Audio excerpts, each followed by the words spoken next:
This is the beginning of a saga featuring the Norse clan in Sygnafylki, a clan called Sognsdal. They hail from Sogndal, which was then a small agricultural settlement on the northern shore of Sognsfjord, which is the largest and deepest fjord in Norway. Losakalpanger is the capital of the petty kingdom of Sogn, which is ruled by Ástríðr.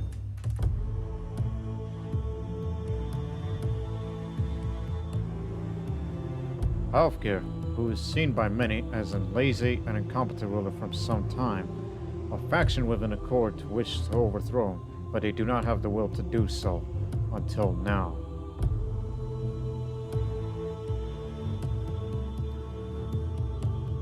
The leader of the Sognsdal clan, named Bjorn, has been the mightiest warrior within the kingdom since the mid-800s. He was loyal to Ástríðr for a number of years, until they had a falling out after a request to lead the raiding party overseas was denied, mainly because of the unwillingness from Ástríðr as compared to the neighboring petty kingdoms of Western Norway that are more likely to raid for other places for their own benefit, and no one wished to ally with Sogn due to the weakness of the realm despite having great local warriors. Soon afterwards, Bjorn joined forces with those who wished to see Ástríðr overthrown. Bjorn didn't come alone. His eldest son, Brynjolfur, accompanies him, as he is also a warrior and a novice hunter. Bjorn's two daughters, Ástríðr and Gyda, who are the Shieldmaidens, went with their father. Ástríðr, like her brother, she is also a novice hunter due to her and Bjorn hunted together during the last few years, as she has been a Shieldmaiden for 3 years. Gyda just became a Shieldmaiden right before Bjorn made the decision to join a faction, which he would soon become the leader of it due to his great prowess as he is well known locally. Bjorn's wife Freya stayed home along with their eldest daughter named Sigyn, who is not a Shieldmaiden, and her youngest son Torgeir, who is still a child. Bjorn, Brynjolf, Ástríðr, and Gyda went to Losakalpanger along with many warriors.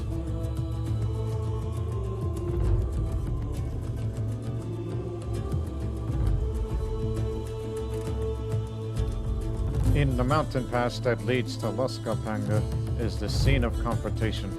On one side is the forces led by Bjorn, and the other are the loyalists of Ástríðr, who he himself isn't leading the army as he remains at his longhouse. Both sides are hesitant to fight each other, knowing they do not want to weaken the realm for the neighboring kings to potentially raid or conquer them. It was the Shieldmaiden, Ástríðr Bjorn's daughter, that is the first to speak up that they do not wish to kill every single warrior that is loyal to Ástríðr. She made a speech that seemingly impressed and inspired nearly everyone involved in this affair. She talked about unity, fighting alongside to defeat ambitious neighbors, and a promise when Ástríðr is overthrown, their first order is to go raiding for loot together. Most would defect to the rebellion. Only a select few did not defect, but still wants to fight. Only Bjorn, Brynjolf, Ástríðr, and Gyda fought against the warriors that resisted. Ástríðr's best loyal warriors were soon defeated by them, and the pass is open towards the capital.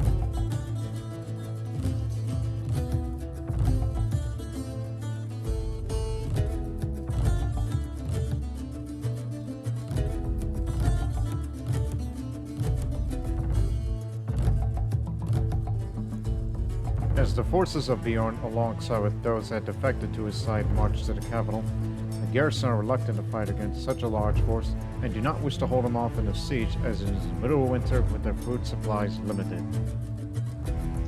The army entered Losakalpanger with very little resistance. Bjorn ordered his forces not to loot the capital, as this will be considered as a liberation. Bjorn and his children entered the longhouse and dealt with the bodyguards, and confronted Ástríðr, who was frightened. Brynjolf pointed his spear close to Ástríðr's face. Next to Brynjolf is his father Bjorn, and his youngest sister Gyda as they look on. It is Ástríðr who meets Ástríðr with an offer that he surrenders, and Ástríðr surrenders and proclaims Bjorn as king. However, Bjorn doesn't want to be the king, as he didn't intend to become king, as he is more content to being a great warrior than be an actual ruler. Instead, Bjorn names Ástríðr as the ruling queen of Sogn, due to the fact that Ástríðr is shrewd-minded and she has diplomacy skills that none of the other family members have, as they are a martial-oriented clan. After all, Bjorn is very impressed with his daughter. Brynjolf has no objections to this, as he is very supportive of his sister as queen. Gyda declares her support to her fellow Shieldmaiden as queen as well. The rebellion ends with little bloodshed, and Álfgeir would soon take his belongings and leave the capital in exile.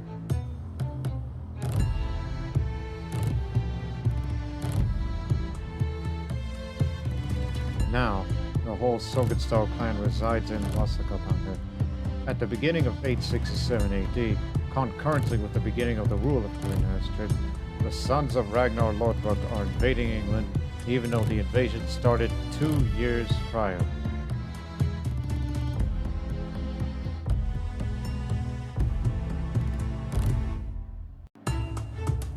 At this time, the Norwegian realms are still divided, but only very few have the ambition to unite Norway. Ástríðr will be one of the few that will attempt to unite Norway, either by conquest or diplomacy.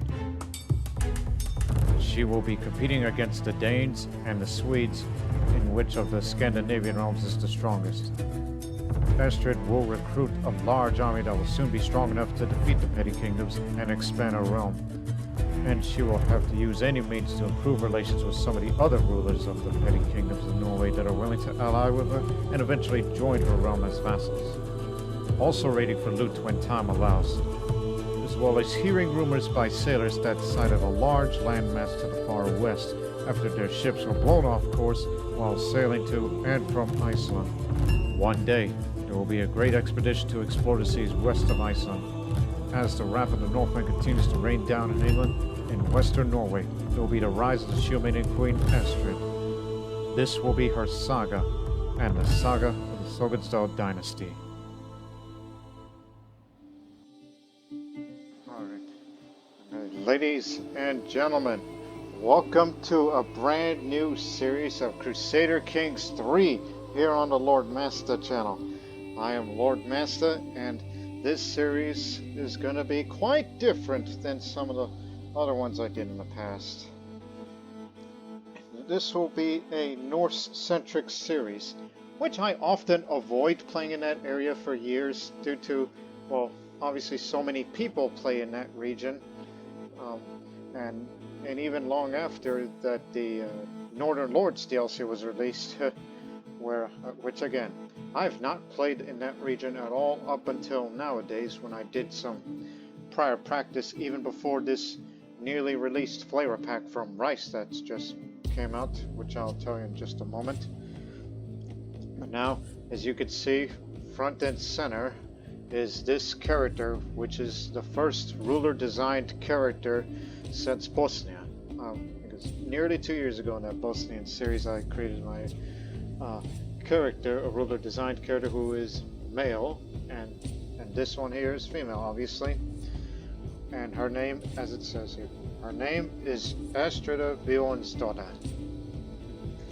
Drottning is Norse word for queen, Old Norse language. So it'll be set in 867 off the start. This is part of the Riki of Sygnafylki, which is also known by its alternate name as the Petty Kingdom or Chiefdom of Sogn. That's S-O-G-N. That's how it's spelled. And next to her is her heir and her older brother, older by 1 year, named Brynjolf. Yeah, Brynjolf. Sometimes I may use the names interchangeably, like we know that her name is spelled Ástríðr, but sometimes I would call her Ástríðr because that's I believe that's the current modern form of the spelling, so I'll use it interchangeably every once in a while. And I may say it with an R at the end or without it, which of course I'm not totally knowledgeable in the Scandinavian languages. Heck, I used to know a few words in Norwegian when I was like 12 years old because I had a language learning program, but that's a whole other story. But anyways, let us go to this realm right now.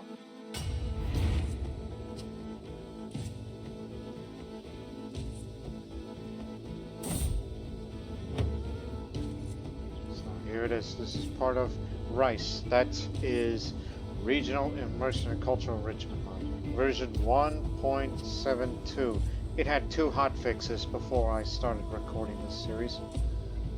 So this event obviously trigger started the game. It could be disabled via game rule. Please note some features added in the latest update require a new game. Feel free to report bugs or provide feedback on the Steam Workshop. There's Discord, which I'm a member of his Discord there, which is my personal Lord Master one. But again, that's just easy. So the North Atlantic from Iceland to Vinland. That is the newest flavor pack, which is what this series is going to be about in part. And there's many other flavor packs that preceded it, most of which you've seen in the last series with the Egypto-Sogdians. So obviously you've seen most of these flavor packs here on the Lord Master channel in some of the past series that I've done. But now this would be focused on North Atlantic, which I'll say just a moment.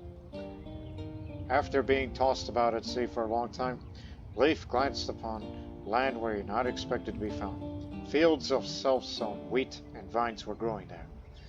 Leif converted the country Greenland to Christianity. Afterward, he became known as Leif the Lucky, an excerpt from the saga of Eric the Red, the father of Leif Erikson, obviously, the man who some would say discovered North America, but he only went as far as Vinland, as far as Saga's concerned. But that's a whole nother story.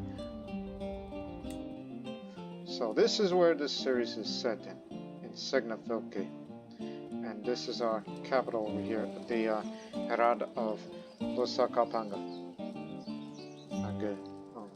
Which again, I'm not too sure about the correct pronunciation, unless I remembered, because I did something prior to it. But anyways, this series is a many of firsts. Not only for the flavor pack, as we mentioned before, and the first female ruler designed character I ever played, and even before recording this episode, I also used a mod, which I have since turned off because it's once per use.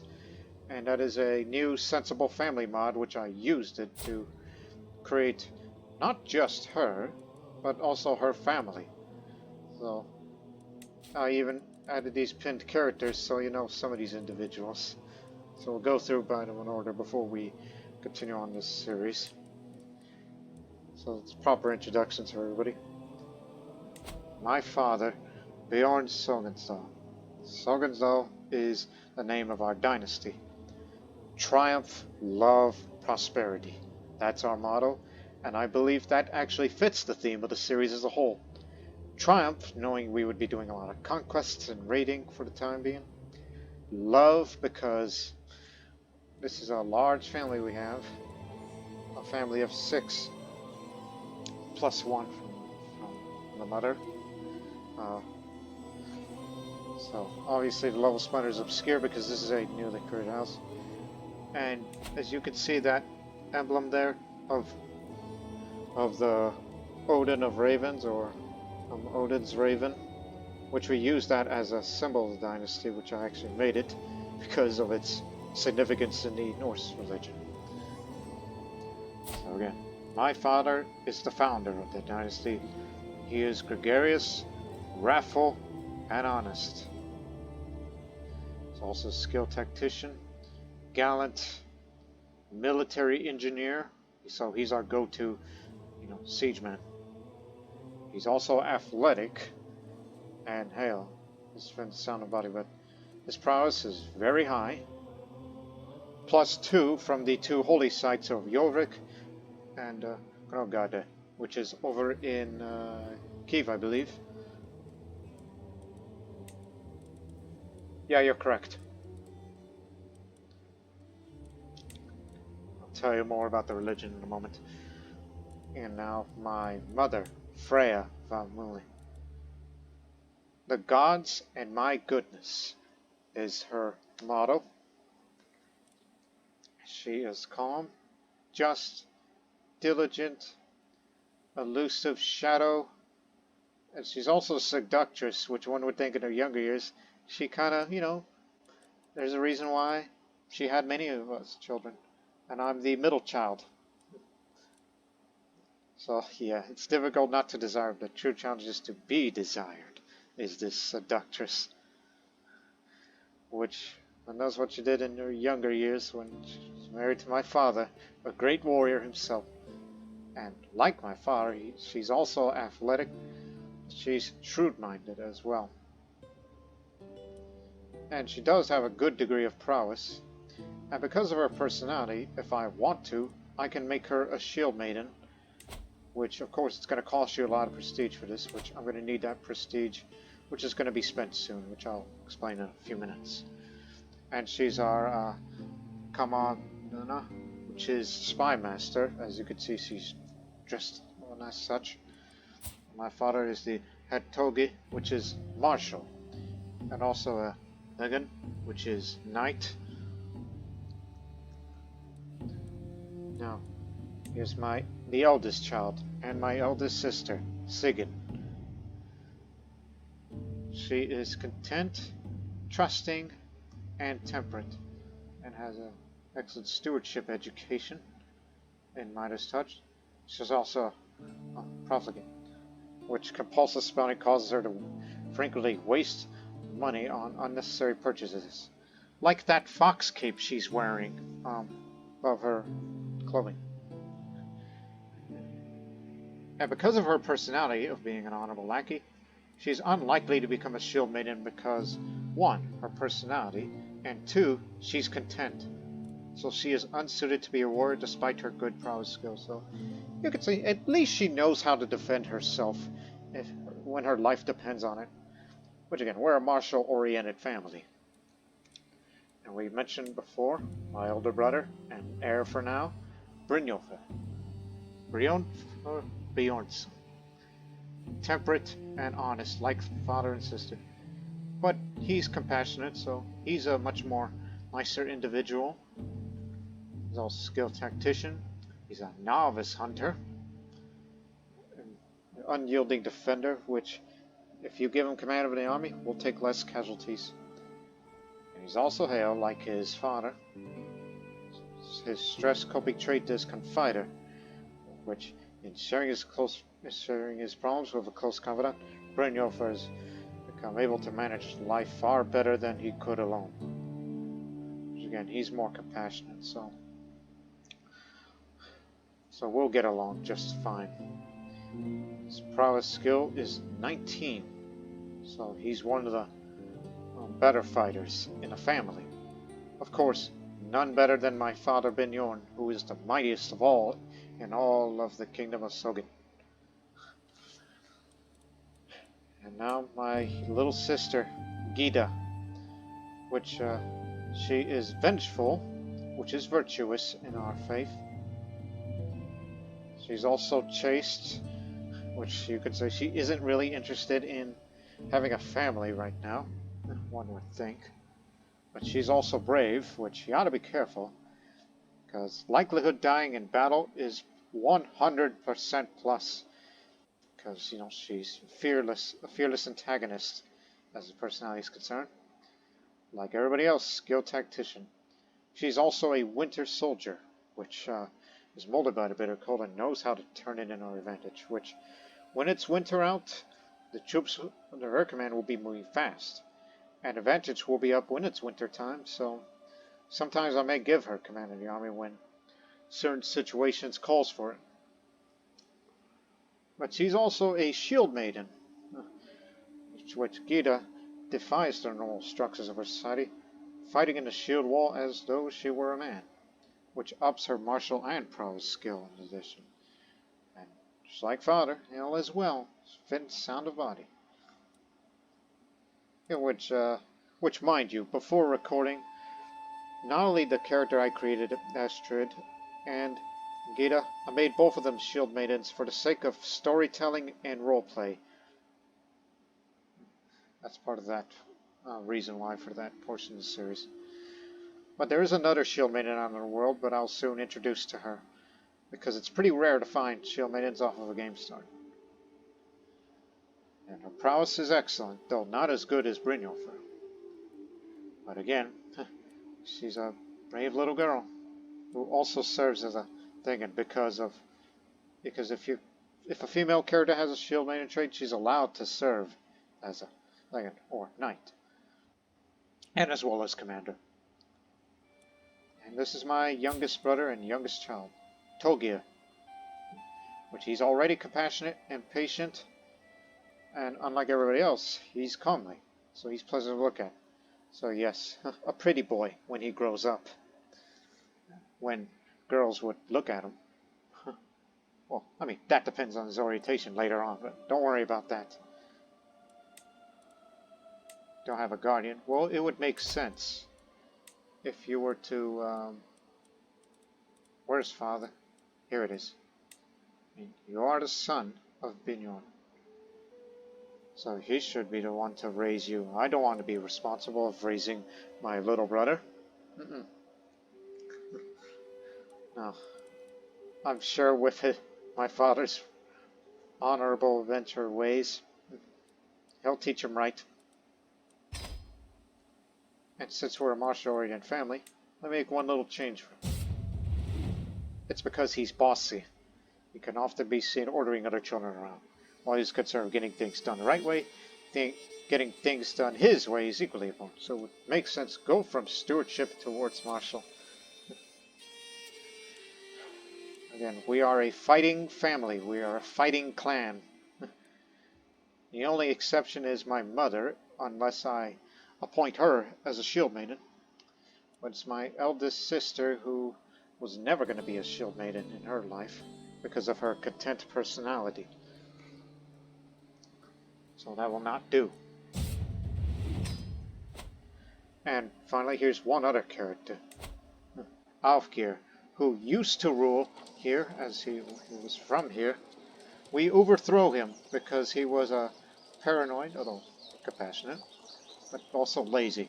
So he was a lazy incompetent who, yeah, he was a scholar, but we overthrew him because of past events, as it was described before. Such as, it's like, yes, he was lazy and incompetent. A faction was formed against him, and we overthrew him. And now he's unlanded, although he still lives in the county, but soon he's going to be wandering off to other places. So you don't have to hear it from him anymore. And two more noted characters that I pinned. One is the Rikisgidia, which is priestess, realm priestess. Culture, it depends on who you ask. This one is temperate, brave, and content. Although she is 60 years old, but is in good health because she's of holy body. She is a wise woman and a novice physician and Amazonian. So probably in her younger years, she was a strong Norse woman, and still strong when life depends on it. Especially with that recruitment here, where members of the clergy can serve as commanders or thing. But since she's a female, that won't happen unless if she were a shield maiden. So that's where she gets her strength from. But keep in mind, she's also malnourished despite her good health, which indicates that she probably lived in a ascetic lifestyle, in a way. Or she just hasn't been eating a lot. It could be either or, but knowing she's a religious woman, I mean, brave is a virtue in our faith, and she is wise, so probably she does live in a lifestyle. But for the sake of roleplay, if one were to view it from Ástríðr's point of view, it could be seen as being close to having a grandmotherly figure. And finally, there's this man who lives up in Nidaros that I'm quite interested in. He is the only Englishman. Yes, he's Anglo-Saxon, but in this spelling he's English. Who is of our religion. Lazy, stubborn, but zealous. Also has that learning education. But he lives up there. But that genius trait is something I'm rather bit attractive of. And yes, the poet trait is also a virtue in the faith. Okay, now. A couple of things here. Train commanders. And I want you to look at the... it'll be in 3 months that we'll find out the strength of our neighbors up there. Because look at our size of the military up there, at the total soldiers. 300 plus 6 of our warriors. 300 levies and 6 of our warriors. That is terrible. Because we do not have men at arms, which I will spend the prestige on it right away.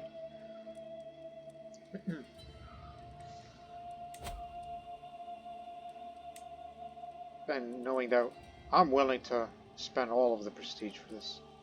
So first, get the Bundi, which is a spearman. Again, the Huskarls, Varangian veterans, Bundi, and Vigmen are exclusive to Scandinavian Norse here. The Bundi are part of the class of free landholders, often competent sailors that use long ships to trade or to go Viking. They fight using spears and shields. They counter against light cavalry and archers. Especially archers, they're pretty common in this part of the world. They are good in fighting farmlands and plains. They're not so good in hills nor mountains. They do much better when it's wintertime.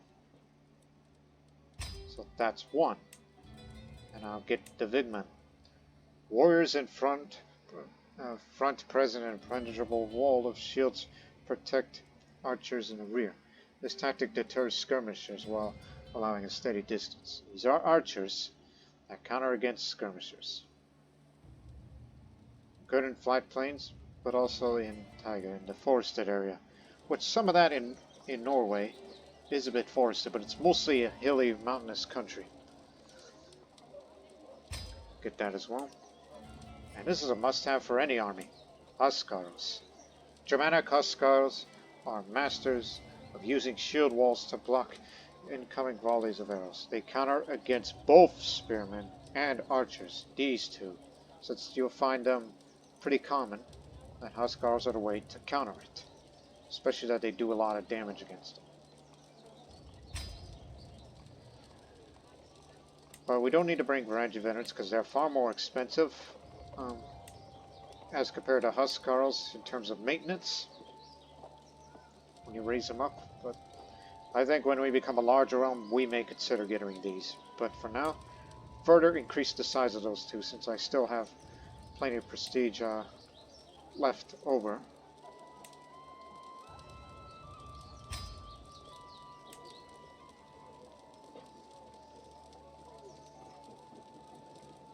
Right. Although I would love to increase the size further, but this is where the raiders would come in. Because if you want to get more prestige and more income, raiding is encouraged for the time being. But actually, before you do that... No, Reza, because by the time...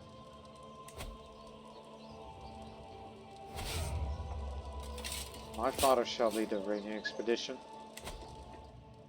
since our last ruler did not want to. And plus, just for creating these new men-at-arms regiments, I know we're going to be undermanned, but here's what we're going to do. There is one place that will give us max loot almost immediately. Down in Kent. Over there. Now, it will not be enough. We will only get half of that loot, but this is just first strike valuable. Because over there is Canterbury Cathedral. Augustine, Roman missionary and later archbishop, built that Canterbury Cathedral after choosing the town as his center for his episcopal see in Kent. This new cathedral arrived to provide the importance of the city, granting authority over the English church. That there, along with the prayer halls, and it's a temple holding lots of loot. In fact, the most in all of England. That is the first place we will strike to raid, loot, and get back home quickly. And then we'll go again. We'll probably go after London, since that also has a good amount of loot. And if optional, Jorvik. Even though, keep in mind, there is an ongoing situation over in England with the Sons of Lovebrook invasion of Northumberland. And as well as this other war in East Anglia as well, and as well as Lothian as well. And there's a reason for that, just a slight backstory. Yeah. King Ayla Oswulfsson, he is the one that executed Ragnar Lothbrok. Yes. That happened years ago. For those that know this story well, that he was executed when they threw Ragnar into the pit of snakes that Ayla had made just for him. Now, we know Ragnar was wrathful, brave, and vengeful. Very virtuous man he was. Novice hunter, reaver, a Viking, and strong. Maybe one day my father will be a Viking like him. His wife is still alive, Ástríðr. And there's one other former spouse who, now lives in is visiting another court as a guest. So as the sons of Ragnar are waging war against parts of England, Northumbria, Mercia, and Wessex, and East Anglia as well. So we would be indirectly involved in that conflict just by raiding, because we're trying to benefit ourselves here. So we'll be there in 2 months. Now, my martial lifestyle is I will go for strategy. And since I can only have one perk because I started this character at 19 years old, this would make the most sense. So here's my plan in the long term. You got this. The next perks I want to get: Organized March, Hidden Run, Stalwart Leader, and then Serve the Crown. And then I will switch over to Diplomacy to Befriend and whichever, and then go for Intrigue. All in that order, because there's two priorities here. One is to not only get money and prestige, and also to increase the size of our soldiers so we don't get attacked by these neighboring petty kingdoms in case they want our land.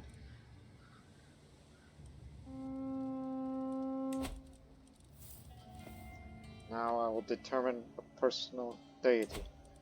It is not uncommon for the Hedinga to single out one amongst the gods who suits their particular tastes and aims in life for special attention. I should contemplate these divine beings and decide which one calls to me the most. You will begin your life according to the values of these four. These four here. The gods are many and inscrutable. Yet, I cannot say that there are not some who hold a level of special appeal for me. Were I to dedicate myself openly to express the worship of primarily one such deity, I would doubtless draw like-minded souls to my side. Whatever the blessings my patron provides, being with similar Hedinga can only bring me health, wealth, and glory. That's for Intrigue. This one's martial oriented. This, Stewardship and Prowess. And the last one, Fertility and Control. I will go for Odin, Hunter, Warrior, Agent of Glory, the God of War and Honor. This will further increase the martial skill, but when it's winter time, a little more advantage and faster movement speed. That will be well suited for me. It's not just Wars of Conquest is going to be the one that I'll be doing for the unification of Norway, which will be the first major goal here, but also use diplomacy. So there'll be two kinds of offensives. One for conquest and another charm offensive. We don't have to conquer every single land there is. Some of them may have to join us when we further increase our strength, especially those who are easily intimidated. That's why I chose that man, because he's terrified of me. when our realm grows and when we form our own duchy, then they'll be able to join us. So it's been nearly, or in fact only over 30 minutes, so let's get going while the ships are going to be out to sea here.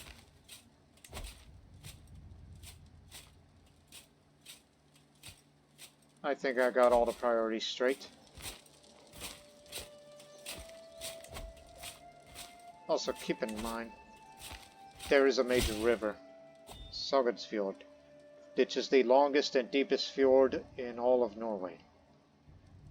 And also before this recording I found this woman that my brother Brynjolfur will be married to the impeccable Drottning Ástríðr of Sygnafylki. I accept your marriage proposal. Your brother Brynjolfur and my acquaintance Dorun will be joined in holy matrimony. May they find strength and support in their union.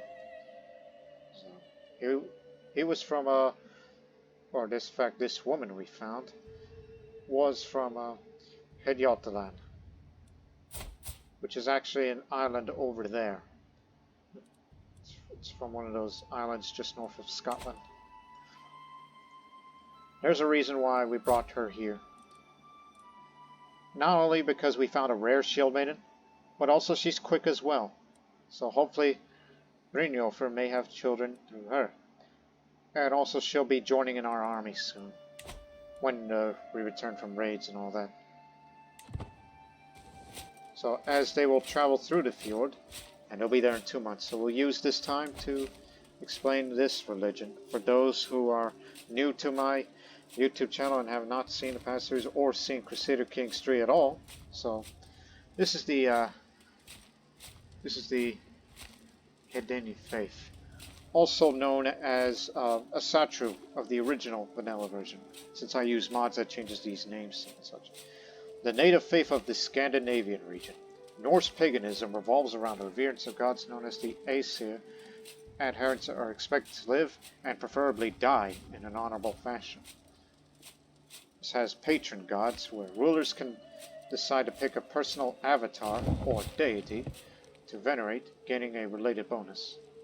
Mortals cannot live up to the full glory of the divine, but by selecting a single aspect of divinity to emulate, worship, and devote oneself to, we can come closer to them than would otherwise be possible.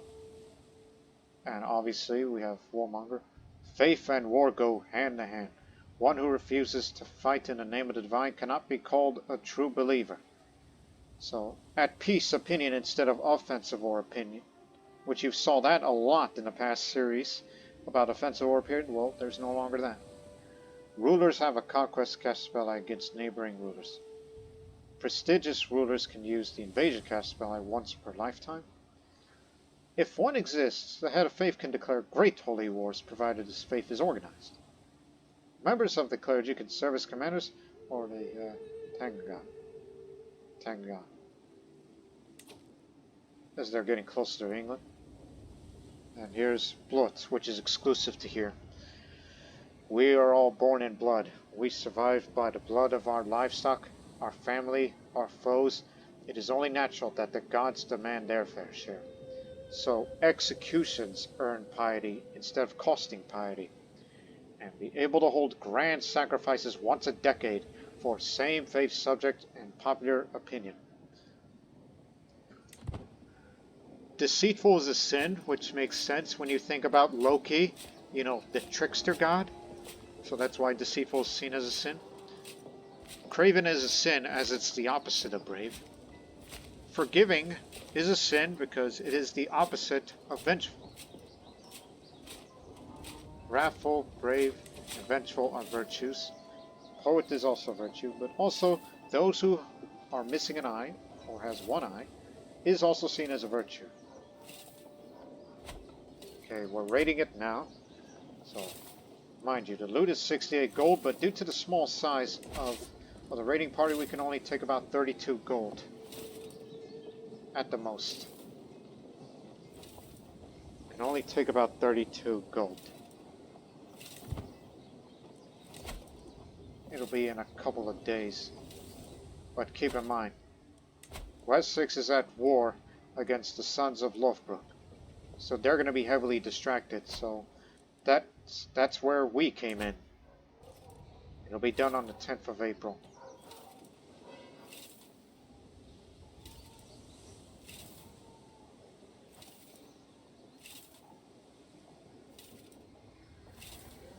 And I'll explain more on some other new features when they return from the raid.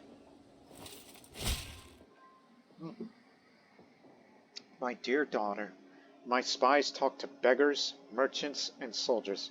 They prowl the markets, skulk through the darkest streets, and eavesdrop on the most important conversations. Over a comprehensive campaign, they have gathered the information you requested.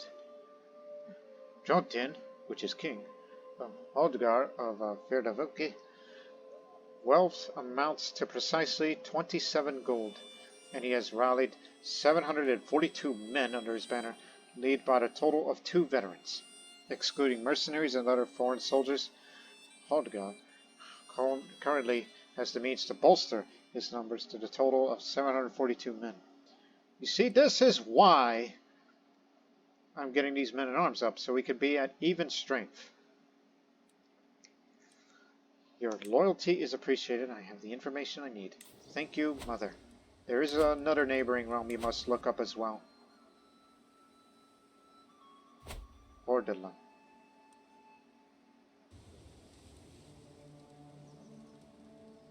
Uh-oh. Based on the direction of those ships, I think they're going to be heading to here. We're going to be raided. But however, raiding is unpredictable.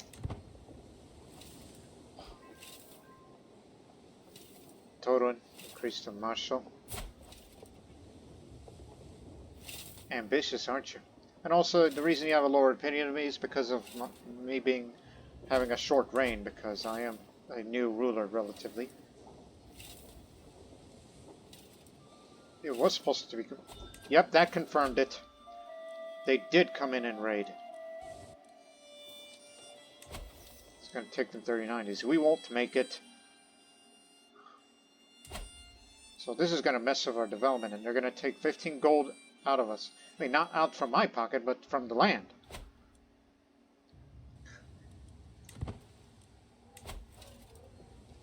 But we'll make it up for it when we get some of that wealth back. They better not kill my mother or take my younger brother, my youngest. Okay, max loot, and you got to return to here immediately. But don't land right on them because, you know, recently disembarked is a much lowered advantage, which it'll expire by then.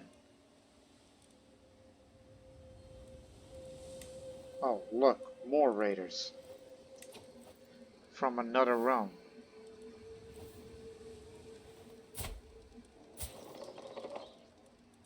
They come from that part of Alba. And who are these people? They are from Vestermanland. So they actually got onto there and sailed all around into there. Why don't you raid England?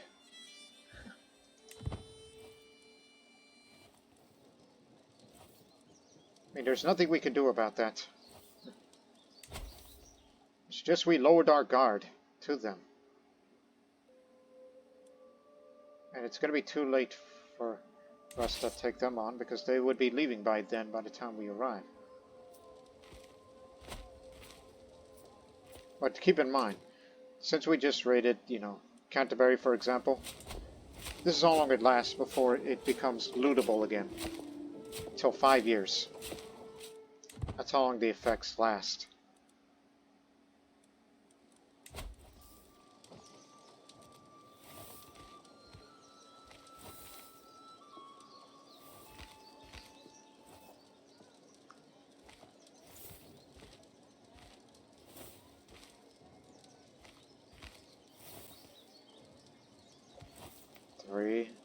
I mean, they're gonna take the money, but they better not kill any courtiers or take my siblings. Oh my goodness. They were taking... I was about to say they weren't taking any prisoners, but they did take one. My brother, Togir. Became cynical earlier this year during the education. So, Nupa was killed during a raid and 2 others. That was my steward. Well, Brynjolf, you're the only one that's qualified for that.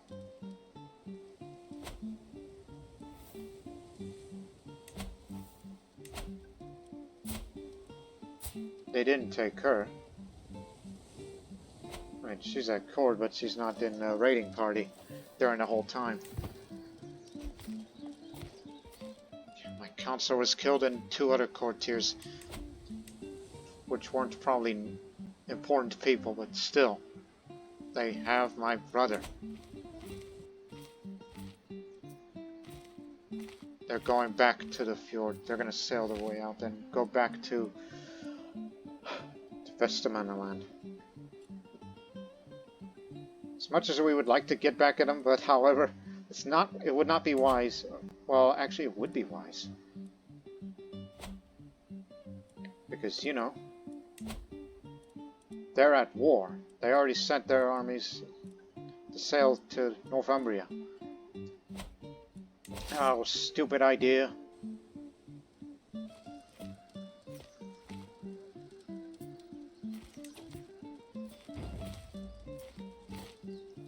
No, it'll be too late for us. We would be there in 15 days and they'd be on the Sognsdal by then.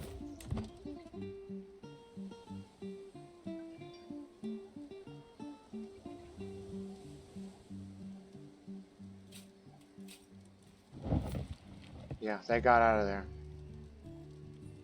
Taking my little brother. No, they're coming back. They're gonna raid there. Oh, this is our chance. Okay, stop being a raiding army. So that way we can increase the strength.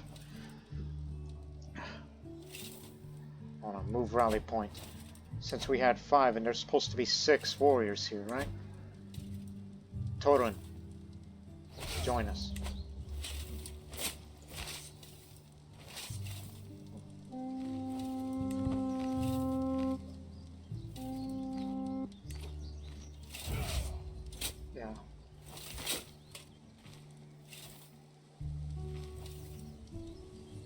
These 2 aren't as good. She's good, but obviously there's my family.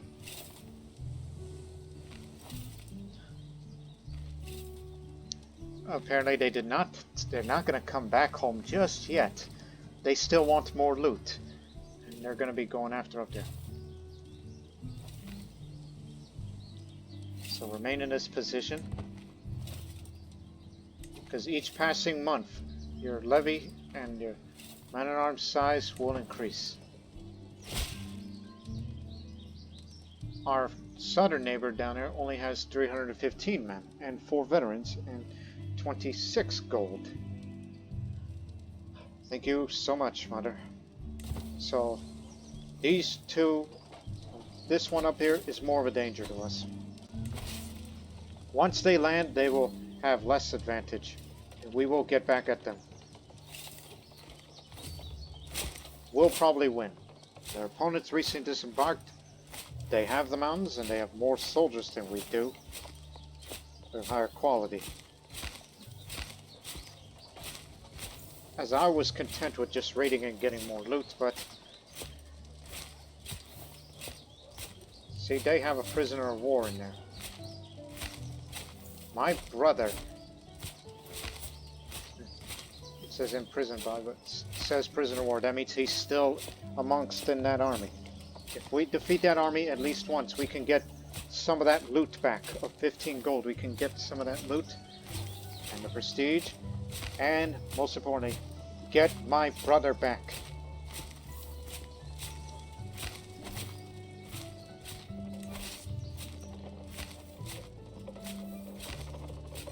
29 days, and we be there in 15 days. 29, 15. I'm trying to do the math here. 15 days. Because I'm trying to figure out, it's like, okay, as they count down, and then we move in. And just wondering when do we... And plus the attrition will kill a few of their levies. In fact, they have no men in arms. They're all levies, along with 5 of their warriors, which aren't good fighters. None of them are. So it may look easy, but they have more levies. So just wait a few. We can be there in 15 days. And pay close attention to the recently disembarked.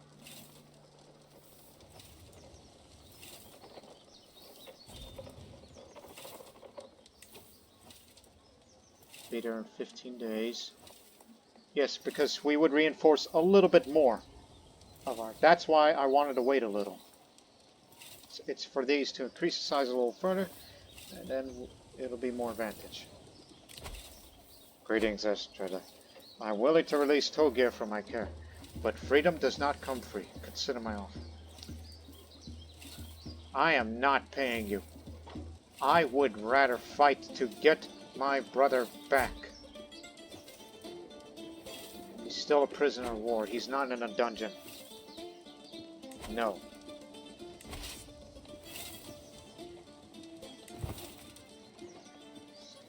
$34. Okay, move in.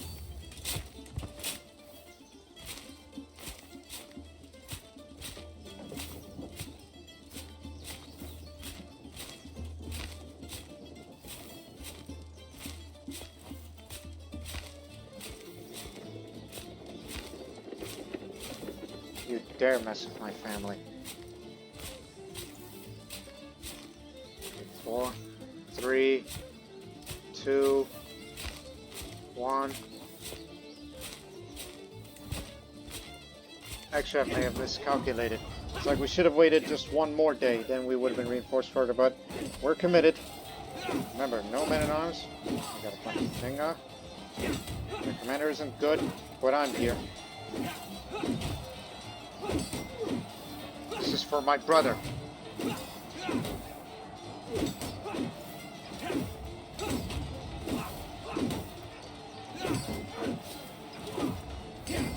Rampage or a soldiers and became a berserker. Oh, be careful.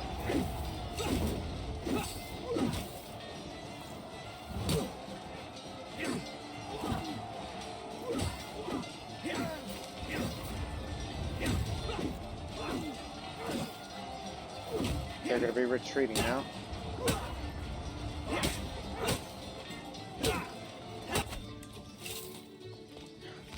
See? Got my brother back. And we recovered the loot.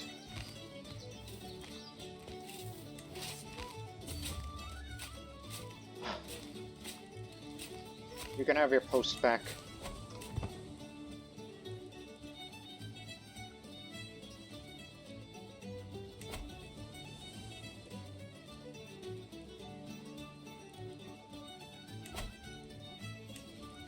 Further increase the size, because that's what I originally wanted. I want them to get up to 300, so that way we don't give our neighbor any form of advantage.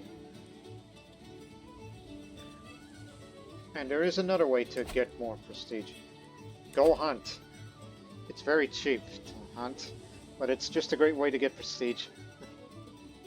And sometimes you may get lucky with the amount of value. Or alternatively, save up your money and sponsor a whale hunt. Which, if you're successful, you will gain prestige and a random amount of gold between 1 up to 250. So choice is yours. But there's still other places to loot. Like London. There's good loot over there that we can bring. So just return to home, and then You'll be reinforced further.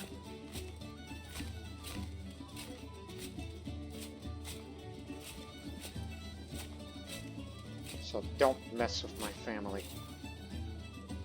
So I want you to wait about at least a month or two before we'll make them raid again.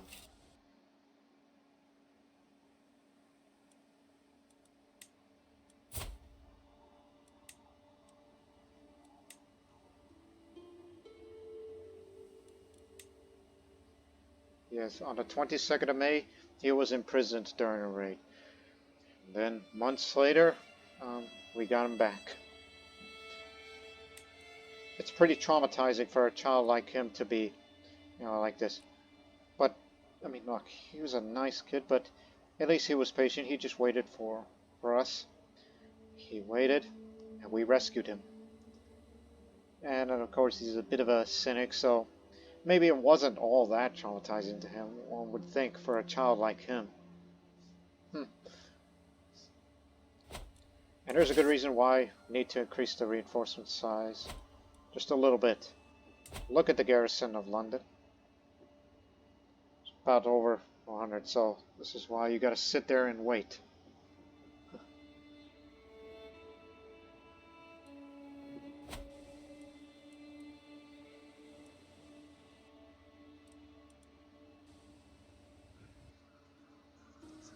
There's actually one thing I would like to spend. Like when we reach up to 100 gold. Commission artifact. I would like to get my own weapon. Oh yeah, and while we wait for the size of the army, which will soon become raiders again, I will take this time to explain this new feature for the North Atlantic flavor pack. Okay, give it one more month and then we'll send off to raid again. And that is to explore the seas west of Iceland. This will happen in a few episodes' time. So this will cost you 200 gold, and it requires two things. One is the capital has to be in the Nordic Seas region, which, as you can see, the outline here. And yes, this does include the Sami populated areas. All of Norway, almost all of Scotland, Northern Ireland, and just recently on the newest hotfix patch, they added York or Jorvik, Dublin, and London to be part of the struggle region when the colonization of Greenland begins, which will happen again in a few episodes' time. This one is just a bit of a rough beginning here. They raided my land, which of course, that control effect, it makes very little difference, to be quite honest with you, because we have our stream for this. Okay, that's over 551. So nobody's raided London yet, so off you go.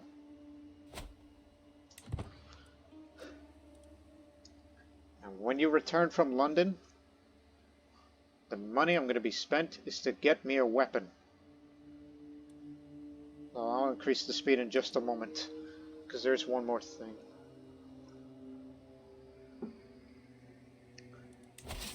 And of course, only this time, Torun will go with you. She wasn't there in the first raid. Yes, in our culture, typically, I did not show you this yet. Tengmeat, which can enact a Scandinavian elective succession law, and certain traits such as brave, gregarious, generous, or blade master could give popular opinion. In Scandinavia, the distances and wilderness render centralized authority ineffective. When disputes must be resolved and decisions made, the Tengmeat is gathered. An assembly of peers presided over by a law speaker. Right, here's malleable defenders, which creating a hybrid culture requires 50% less cultural acceptance. A hybrid culture creation cost is minus 75% prestige cost, as well as to convert to local culture decision cost. And all Norse characters, or Nordrun characters, of the different faith opinion and faith conversion, just lower. We will take your lands, your children, your traditions, and your future. This one's Coastal Warriors, which is what gives the that you can recruit these men-at-arms that are exclusive to them. Abonde, the Vikman, and Ranji veterans, and Huskaras. Traits such as strong or hale or above are seen as prestigious. The strong trait are more common.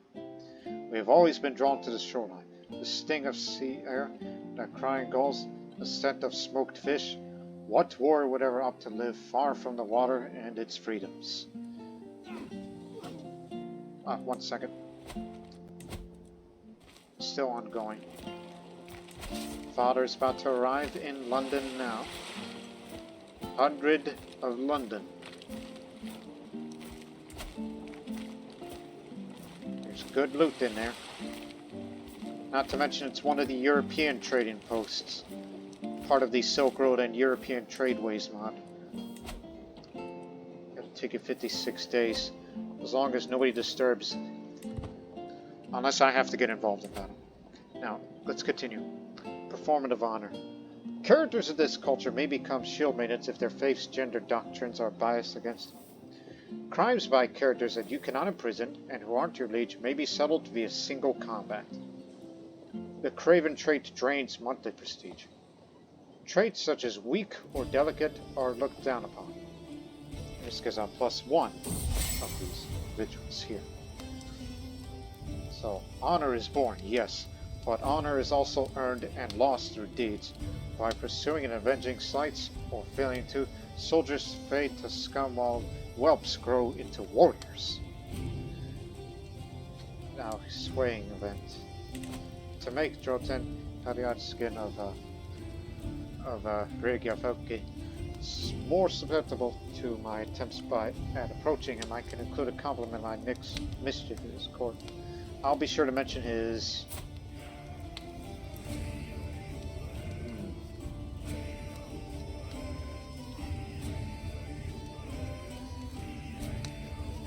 well, he is a forgiving man, so I will say his forgiving nature.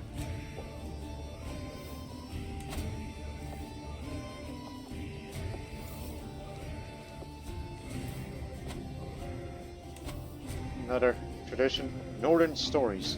Rulers may raise runestones to commemorate certain major life events, earning prestige. The poet trait is more common and has additional bonuses. Greetings. Our recent correspondence has been a source of joy for me. I cannot help but think we might both benefit from increased communication. Excellent. Guardians of this culture are more effective, so you gotta encourage to raise your children. Characters tell each other stories, increasing skills, while the scheme's secrecy for its characters are lowered a bit. Did you finish? No, still 25 days on. Anyways. Life has lived, told, and remembered through the lens of tales. What we say, what people say about us, matters as much as what we do. We remember that. It shows in our stories. And finally, thanks to the recent flavor pack, the North Atlantic flavor pack, we also have experienced whalers, which I'll show you in just a second, as we're about to get the loot now. And I guess we can go get a few more from this temple here. Because, you know, we like looting temples and churches. That's where the money is. It's a Norse thing to do, you know?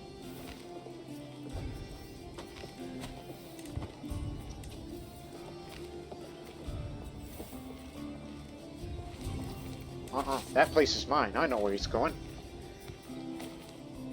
So we got 37, but we can fit a few more. Hope we don't get too greedy here.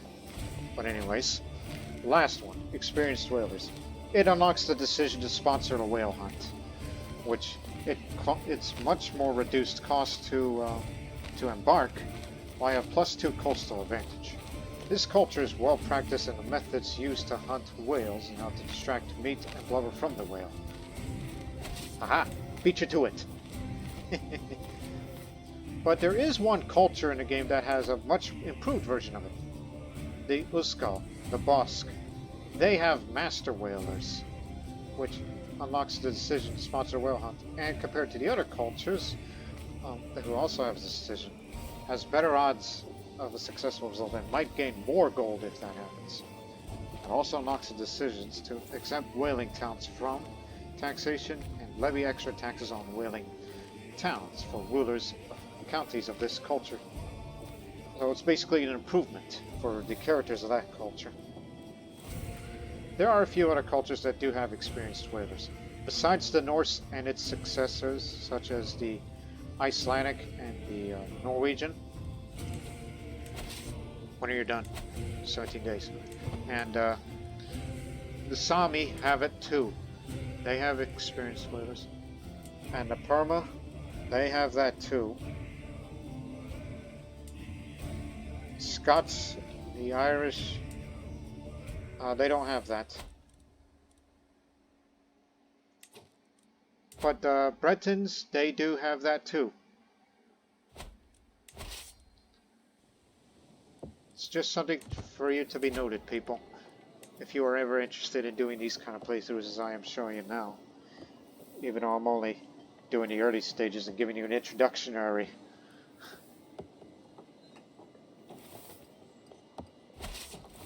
Okay. Thought we would get 50, but it's good enough. So now, return home. We're going to be done with the raiding for the time being.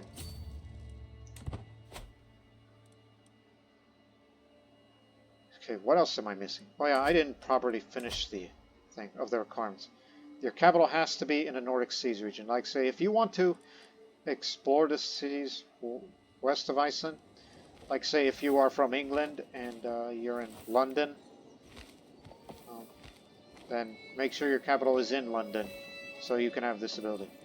And also you have to be either a kingdom or an empire to do so, and have the level of fame to illustrious or above.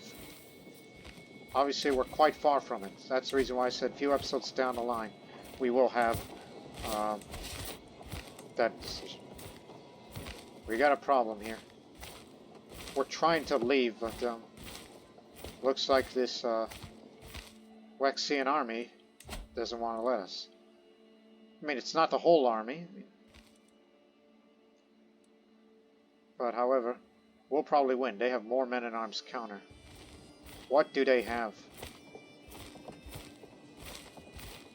Their warriors aren't, you know, great by any way, shape, or form. They have plenty of levies, but they do have this. Sure. These counter against heavy infantry and spearmen. Oh, they counter against us. But they do better in plains. But fortunately, this is farmland, so it's even ground.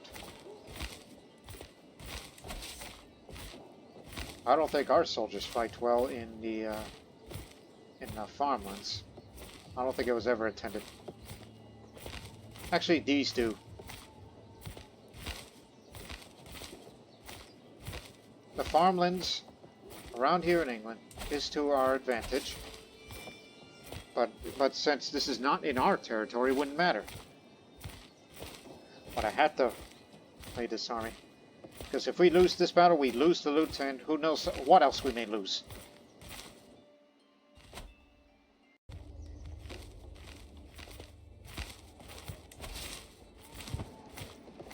Again, we were going to be there in July 2nd, but instead, battle's going to begin here. But at least we're fighting in favorable terrain, and it does counter against them. So let's see how goes it. Obviously, they're taking more casualties than we do.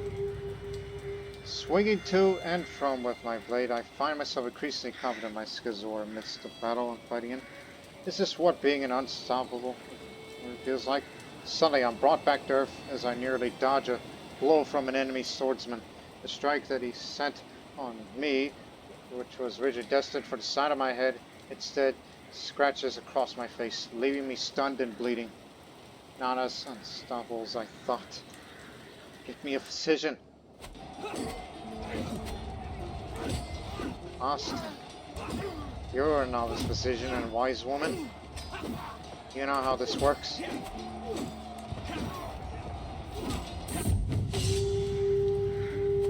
After retreating from immediate combat to assess my situation, I noticed the damage my body has received. Whilst it's not absolutely lethal, it is certainly something to be concerned about. Noticing my concern, my fighter and my father, Bjorn, hurries over, convinced that he has enough training in the medical field to give me emergency attention amidst it all. Are you sure about that, Father? You only understand the sword, not this. I cannot trust you. You are not qualified for this, Father. I'm sorry.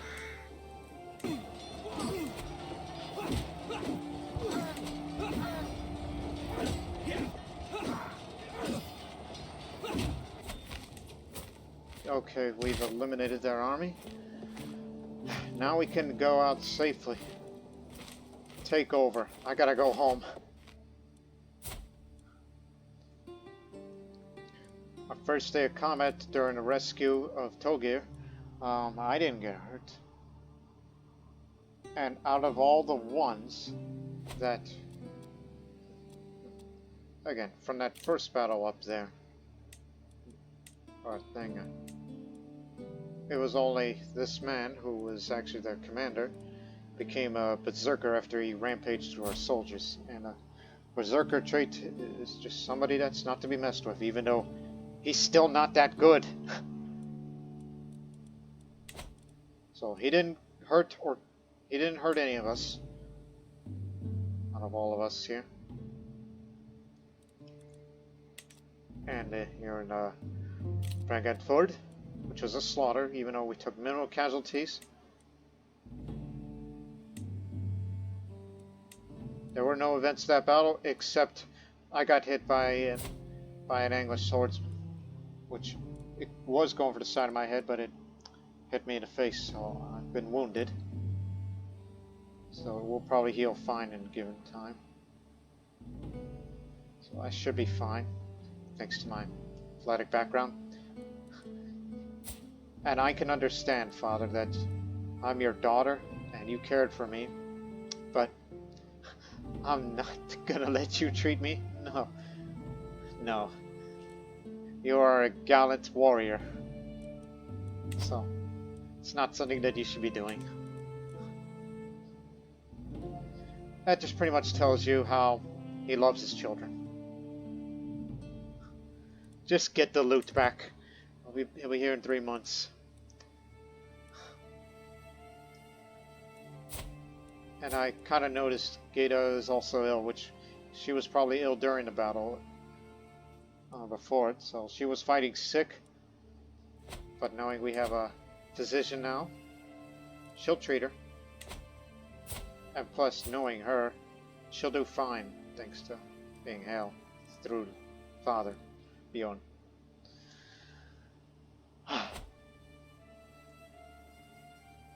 See, a father loves his child, and he cares for her.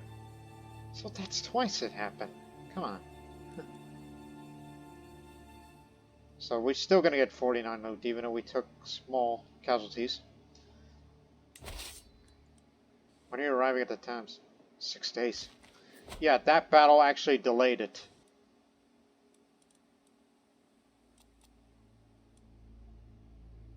Now, let me take a drink. I will increase the game speed in just a bit.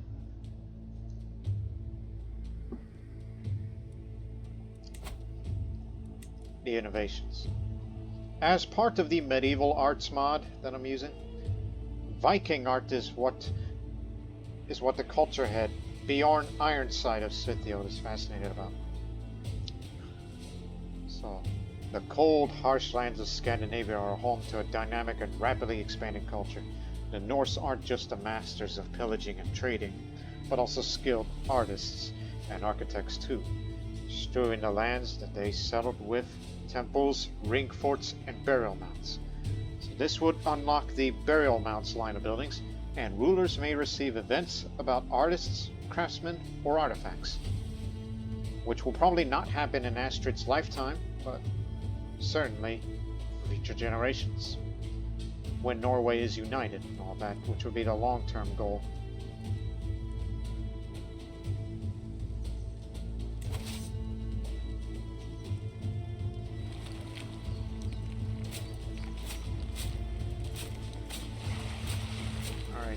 coming in with the loot, and then I will commission an artifact to get myself a personal weapon, just to make sure that this won't happen again. Because I got hurt, and I can't afford to get hurt again. Should be disbanded for now. We've done enough raiding.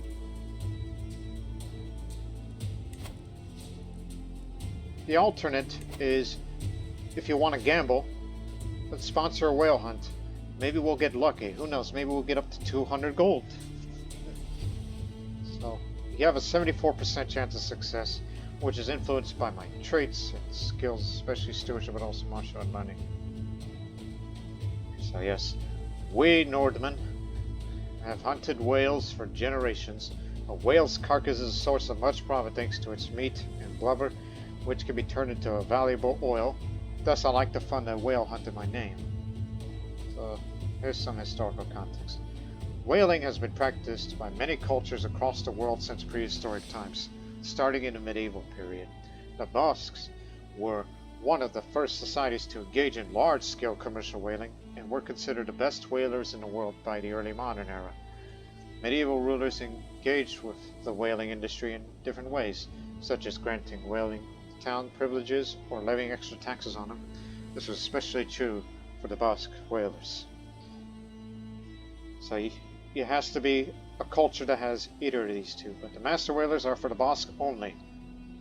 Keep that well in mind.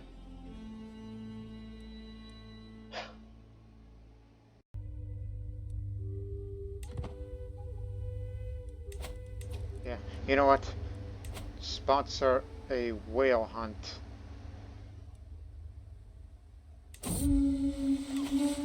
We Nordmen have hunted whales for as long as anyone can remember. Those creatures, or more correctly, their carcasses, are a useful source of blubber for oil and meat. Even a great Jotling, such as myself, am aware of the potentially profitable, if risky nature of the whaling business. Thus I've decided to sponsor whalers to go find and hunt these majestic beasts, and a good share of the profit from whatever they manage to collect will go to me. Some whalers prefer to go out to sea and hunt whales there, while others stick to luring into coastal areas where they can be trapped. Of course, I should manage my expectations carefully, as not every hunting trip returns successfully. However, I am confident that the whalers I've employed will do more than an acceptable job. Good luck. It's a gamble when you do whale hunts every 10 years. Forgot to point out that the amount of prestige and piety I've earned for that battle which we were defending ourselves against them. Especially piety, because you're against, Christians, while we're pagans. Especially that Ástríðr is a zealous, character. She's brave, zealous, patient. She's also a novice hunter, athletic, human, shrewd. She's all those things. I forget to tell you that from the beginning, but I think I already pointed out that fact. But anyways, the Northern whalers I've recently sent to hunt for whales have returned. Thankfully, these whalers successfully hunted down some whales. Once we contact the nearby merchants, we can sell the meat as well as the blubber for oil, and ship them to ports elsewhere. Anyways, as I congratulate the whalers on a job well done, I assess how much the profit we will make from their kills. The whalers managed to kill a large number of whales. In fact, it was one of the best hunting trips amongst all the whalers in the area in a long time. We not only paid back the cost of the whole trip, but we made a great profit. I am most impressed with the team of whalers. I look forward to potentially working with them in the future. A very commendable result. Remember, it's between 1 gold to 250. It cost us 100 to set up on a whale hunt, and they said we made a great profit. How much? Oh! 215 gold. I applaud these whalers. What luck! What luck! We feast tonight! But first, 2 things. Alright, get me an antiquarian because I need a weapon for myself. But keep in mind, the aptitude is just depends on the, the artifact decay reduction than anything else. I like how shy is a way to get this guy up to average. The cynical blackguard.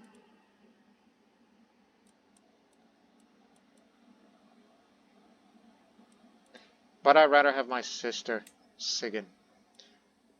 Again, this might be slightly nepotistic because, again, we're the ruling family and we would be given certain positions, much like how I gave my brother Brynjolf for the position of Armade, steward. Because our good steward got killed in a raid. And he's only, fine in such a way.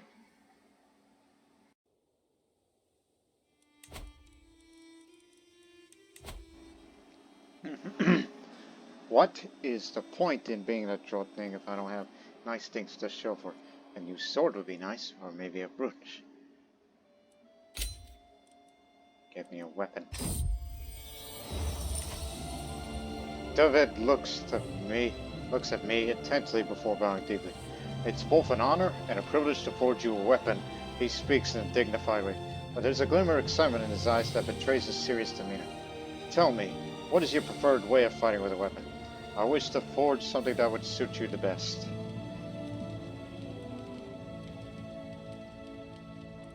Something that could both slash and pierce flesh. He will be forging me a sword. Now, keep in mind, you probably noticed that name, David or David.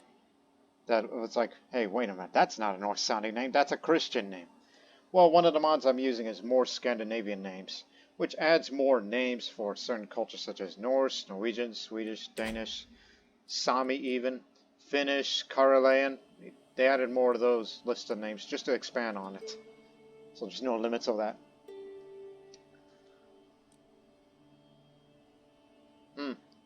His loins are utterly unable to give life.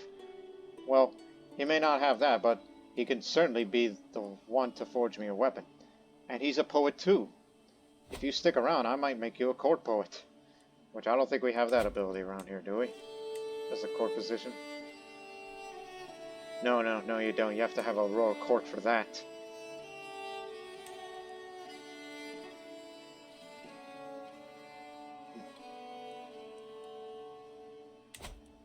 So, we're gonna get myself a sword, and we're gonna hold a feast. Cracking open that cask and inviting guests along is not only a duty, but an opportunity to reaffirm bonds of loyalty. Often a great pleasure.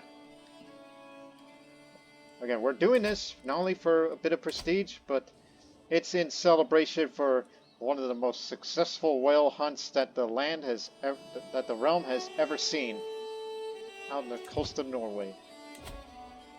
I'm very happy with that. We made more money than we raided England. Nobody declined. This is mainly a family feast, and we do have one guest of honor. This man that I've been swaying here. But Jotun has the decency to actually go sail up from there, through here, and then you've come here. The guests are gathered in a great hall. Lords and ladies of near and far reaches realm. The mood is bright, and the spirits are high as this feast begins. Welcome, friends. We held a feast, and plus it's to buy us time until the men-at-arms regiments are at full strength. That's why we're stalling for time here.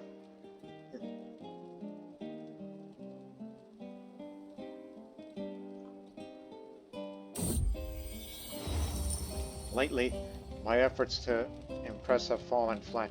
My friendship with Gyda is still standing on shaky ground. It's a mess. However, I've got a brilliant idea. I'll have my Megan Nevin to add a dedication to the masterpiece he's making. The flattered dedicatee would be deeply touched by my generosity, and we'll have no choice but to like me more.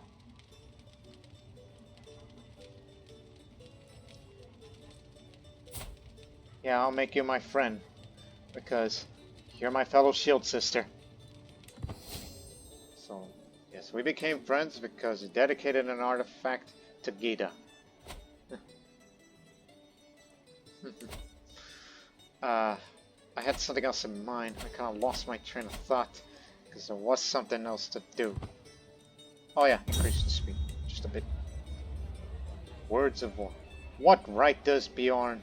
What right does my father think he has to claim that my ideas of warfare are misguided? Claiming that my ideas would break down the moment combat is met. What does he know really? I would love a chance to settle this on the battlefield. So, again, we had another disagreement. Like one, it's like, no, don't treat me, father, and then now we had this argument. But he showed that I was able to defend my understanding of the martial lifestyle, so I gained the discussions on strategy for the next 5 years. So, discussing strategies with experienced commanders have proved fruitful for this character. Me.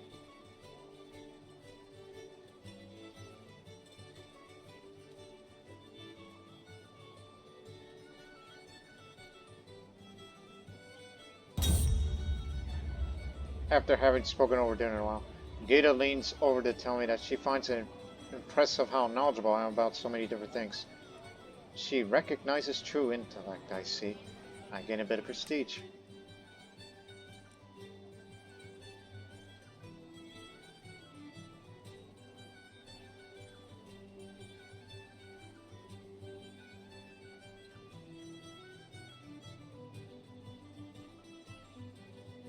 Actually, now I know what I'm going to do with that remaining gold. With everyone headed for their respective homes, I am proud to say that the feast was a success. Nevertheless, I am still grateful that the endeavor is over for now. Until next time.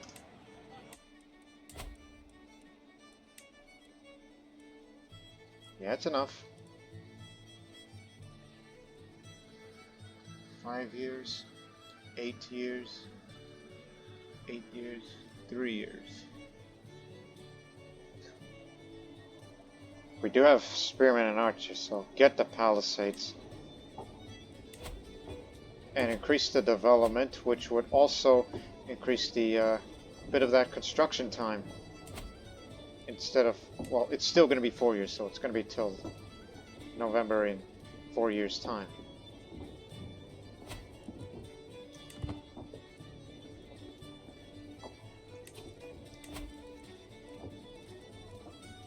And I'm gonna go hunting just for additional prestige.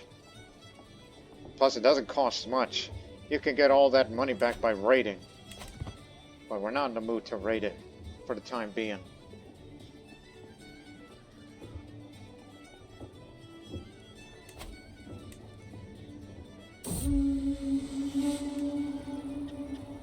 Again, I only force them because family members and even sister-in-law should remain with us. As we ride deep into the Sygnafylki, the ground grows wetter and the air grows heavier. Suddenly, from out of the green surrounds us, a giant of a man appears, hulking in layer upon layer of dirty clothing. Explain yourself, he shouts. What are you doing in my marshland? A giant of a man. If only we had him in our army.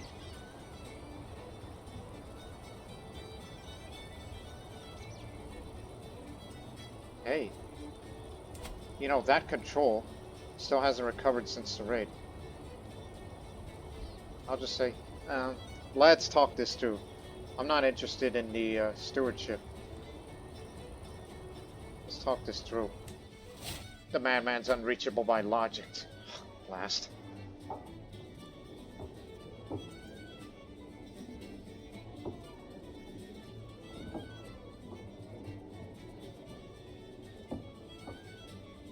Plus, it's to get that development level back up as the way it was. The hunt is drawing to an end. We mount our horses to leave the mountains behind as light fades from the sky. Everything that could go wrong seemed to do so, but there were silver linings to be found. We return home in disappointment.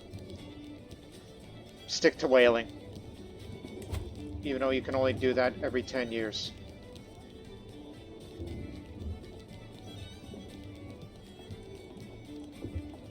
Hey, I just remembered something. I mean, I know I'm spending a lot of prestige for this.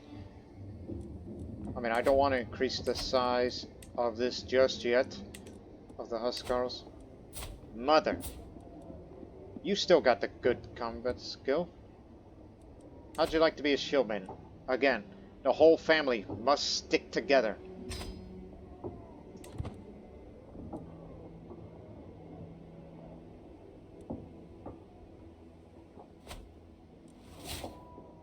And it's official, she's a Shieldmaiden now. I could do that because she's my mother. Because because in order to be a Shieldmaiden, unlike this one here, remember, only close family members can be offered. Sometimes there are a few events that certain female character, if they got a certain personality, they may become Shieldmaidens. As in, it's like, come on, spar with me. You know, I have what it takes to be a Shieldmaiden and all that.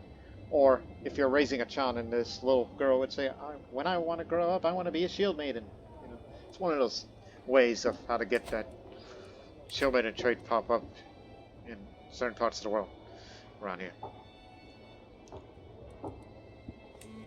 Ah, yes. I was supposed to increase that to 300 as well. That was another thing. So, father, mother, my brother, and my sister. In fact, it's basically the whole family. And of course, this man who's going to stick around because he's forging a sword for me.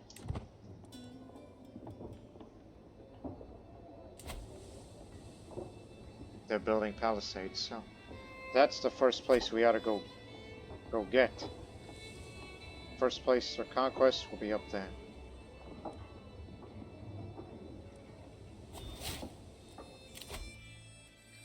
Organized march, faster movement speed, and screen for heavy infantry, spearman, archer, and skirmisher, which we do have all of that. Next time, hit and run.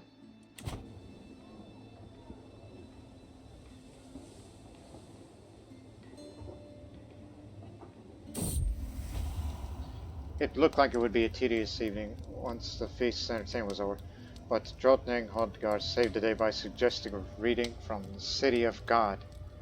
I also love that one. City of God. Since when does Ástríðr read books? I mean, she does have some degree of learning, but not enough to get by.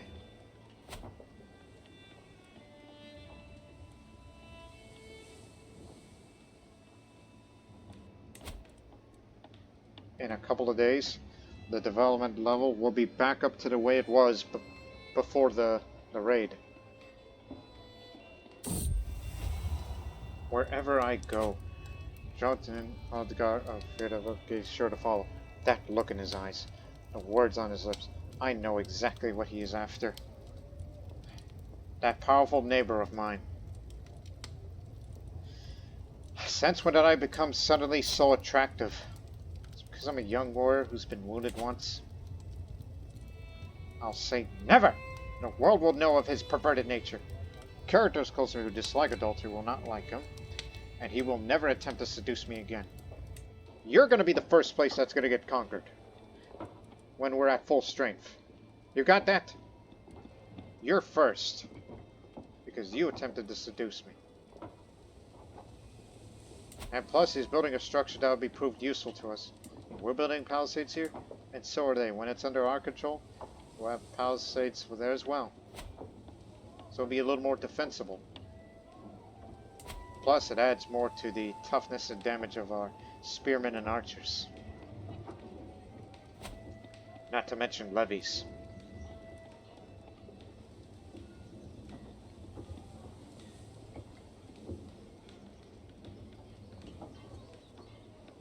So we would have about 1,000 soldiers, plus those female shield maidens of mother, sister, and sister-in-law. Don't forget myself. Just a matter of you.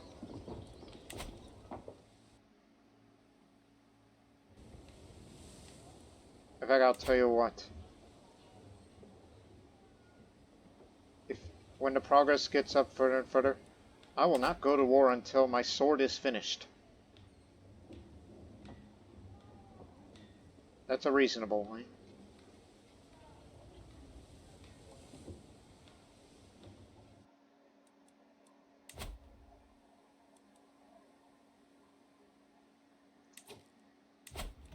Are they mad?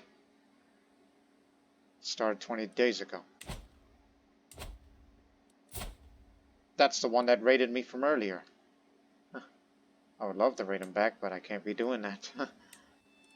Because they're at peace. The English issue's been settled. Wait, Jorvik has successfully conquered. Ooh. My mother isn't going to be messing around. I mean, she's serious about being a Shieldmaiden now. Since we decided to improve her prowess. That old mama bear comes to mind. So Jorvik has conquered this half of Northumbria. And from the Isles, they conquered the other half of Northumbria. And East Anglia still retained.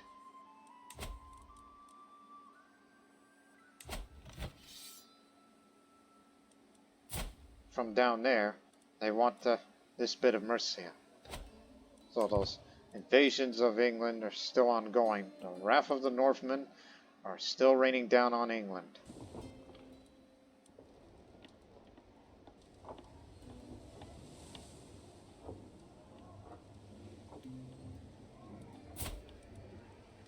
Again, fair reason why I want a weapon. It's to increase my prowess skill a bit. Because mine isn't good. As compared to my other siblings who are better fighters than I am. It's interesting that I'm the weakest Shieldmaiden. But I make up for it by having some diplomacy.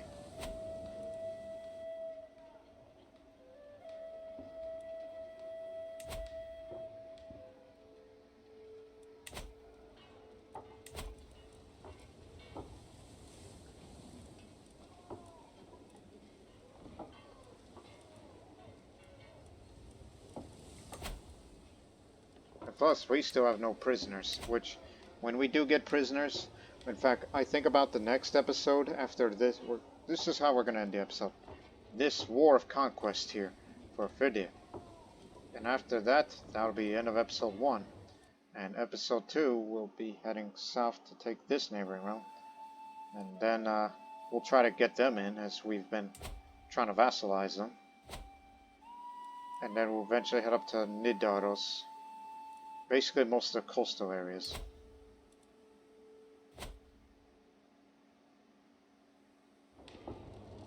My sword is almost finished.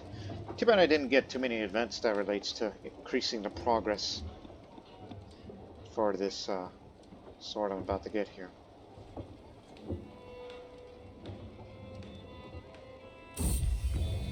My lady, I'm thinking, damn it, approaches me with a wider grin. A sweat dripped down his forehead, a soot smeared across his face. Toiled over the forge many days and nights. He presents me an object wrapped in cloth. As I unveil what is hidden, with my eyes grow wide. A wrought iron sword of fine craftsmanship. Everything in its construction serves its purpose, and a psych of opulent pretense of the own gives strict utilitarian aura. This is lovely. A tiny but elegant description runs on its side, dedicating it to the stalwart friend, Gida. Because I'm pretty close to my sister, my fellow shield sister. Much better. Now I'm ready for war. He has no allies. And he remembers childhood love. We were so young, so innocent. Even now, so many years later, the memories of the laughter and joy we shared haunt me. Pathetic. This is our first official war, and this will be the one to end the episode once the conquest is concluded. And then there will be more conquests for episode 2 that will be coming up later today on the Lord Master channel. Now, let us declare war.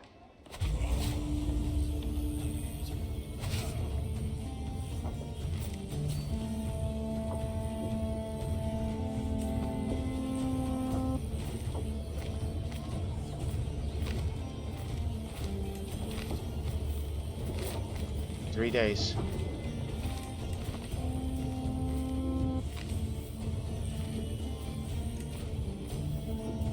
$200 Bondi, 100 Vinland. 2 things. Exactly what my mother told me about what they have.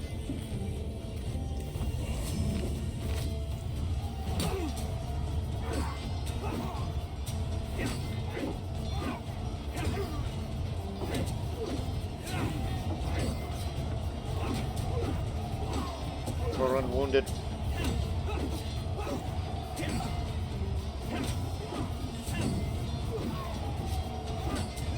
Gita maimed him.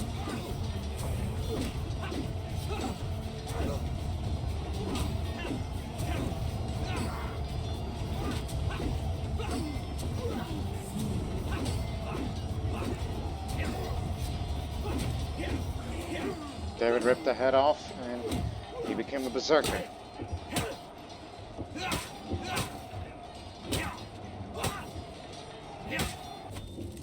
Now we got our own berserker here.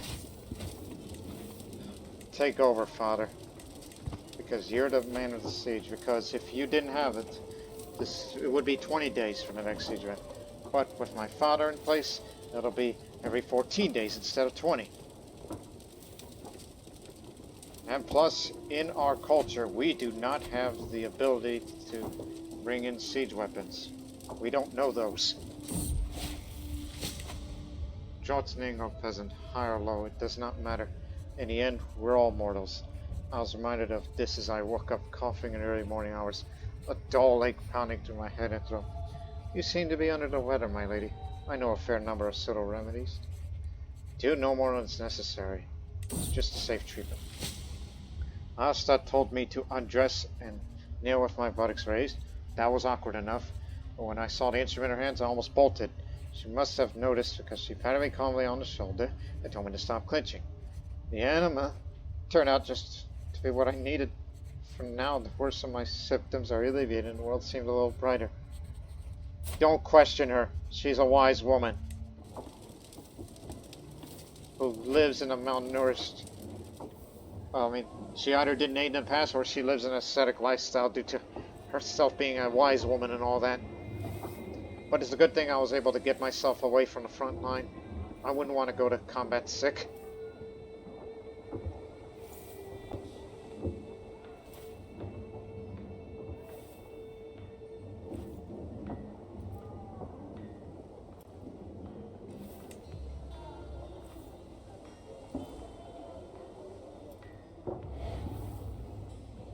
Some progress. Daily siege progress when it's a rampant disease.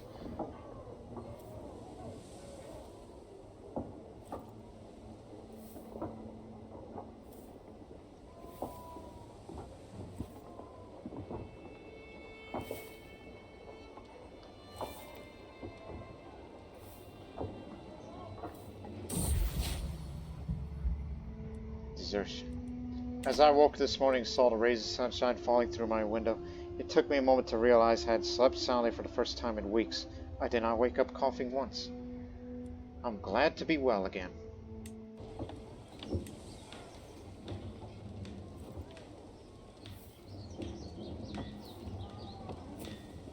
They're coming back, so switch.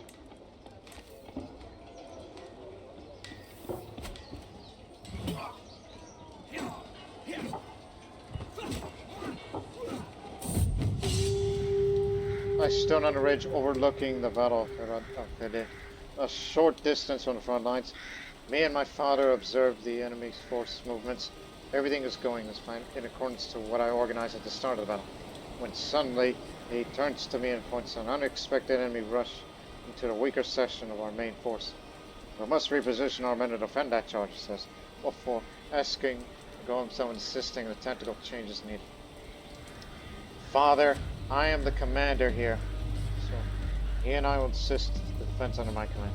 I will gain prestige for this, and a martial lifestyle experience as I showed the martial experience for about a year. This characteristically show their experience by resolving a difficult strategic situation.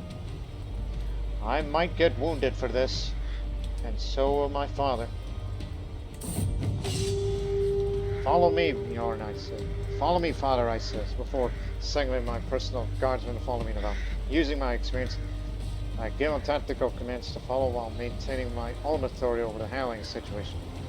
By means of my experience and father's help, we managed to contain the enemy advance. And we both begin to get stuck in the fighting of our front line. I lose him in the fray, and I have to pray that he makes it out alive. While swinging my blade through countless foes and shouting commands, it's clear to see that my men are glad to have me in command. Otherwise, me or father might have received more than a kind of bruise. He was wounded in action, but like that's gonna stop him. And of course his opinion towards me is lowered. Distinguished now.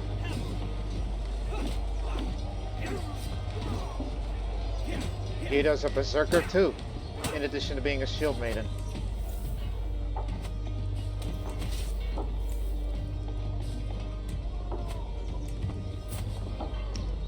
Yeah. Don't mess with my little sister. As I went back home temporarily, in the deep places of the world, the peasants of Sygnafylki are a superstitious bunch, regularly coming to me with claims of sorcerers, giants, and gods in disguise. Usually I ignore such claims as commoner theatrics, but this time they bring evidence.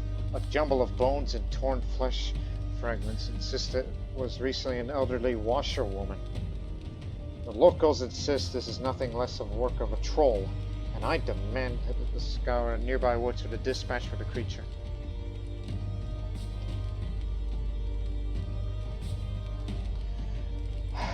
I'll kill the beast myself. I set off with a band of warriors. So this is just what happened here. It's like, Father, you're in charge of the siege now. Although he's scarred now after what happened. So yeah, now you can see the scar of the face up close. So now I'm setting up with a band of warriors to go kill something out there.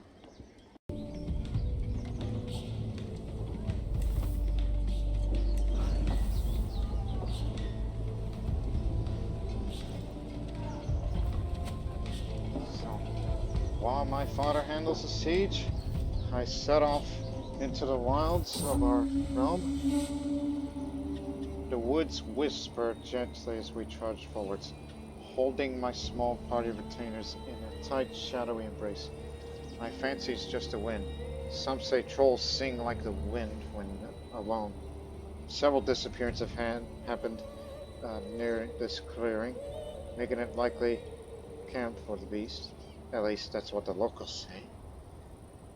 The first thing we see of the beast is tearing the throat out of the soldier to my left, a swift-moving ball of fur and teeth, barely larger than a dog but faster than a plunging sword, a frenzied wolverine, not a troll, but our quarry still. My goodness, a wolverine. Okay, here's the thing. There's a 39% chance that I'll die. 60% chance that I will end that wolverine. Death take you, monster! Huh. I end a wolverine and I gained a lot of prestige for this. Now I'm a wolverine slayer. Ástríðr slew a wolverine so ferocious that the common folk believed in a troll, keeping the wild safe. So now these tribal building construction time will be much faster now. Instead, it was going to be at 874, if I recall correctly.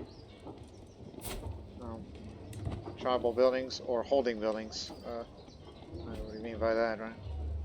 Just trying to figure it out. Ah, yes, the siege. It's about to be finished.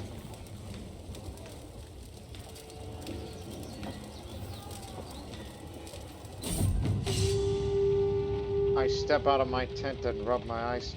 The siege camp sprawls out before me, a jumble of hastily colored trees, watchtowers, tents, and campfires. Twigs snap and flail in the rain-drenched wind. Razor smoke and Gathering flames light the scene with a flickering orange glow. The soldiers sit around holding tankards of mead, relax with small talk and camaraderie. Smoke from their fires drifts and fills the air, and the smell of food cooking on spits by the bonfire grows stronger. My loyal retainer approaches and informs me that the siege is ended. I gather my bodyguards and head to the edge of the camp. Herald of India stands before me, a wasteland of charred corpses and rubble. Between here and there, a carpet of fallen bodies, soon to be bedded in the heat of the sun. Bones crack and crumble under my feet. Shocked survivors stumble among the smoldering husk of houses and charred haystacks where horses once feasted. My men look to me for direction.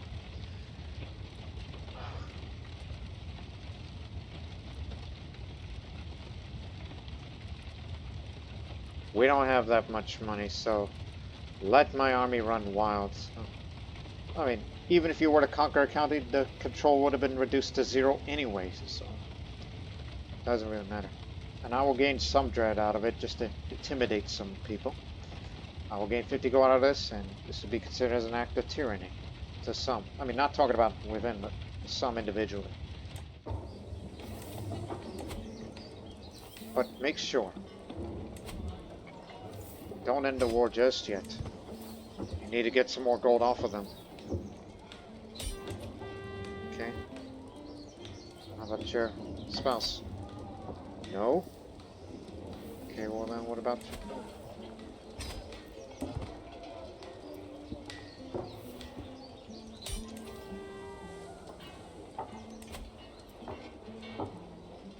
Not so greedy now, huh?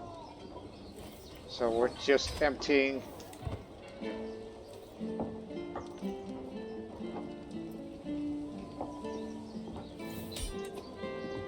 There. Now we can officially end the war. And that will be the end of this episode.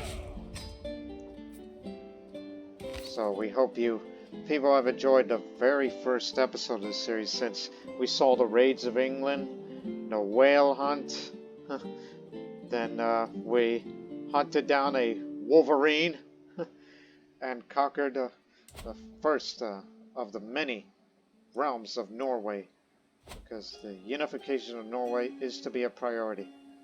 So there will be some more conquesting in the next episode coming up very soon to the Lord Master channel. So long for now.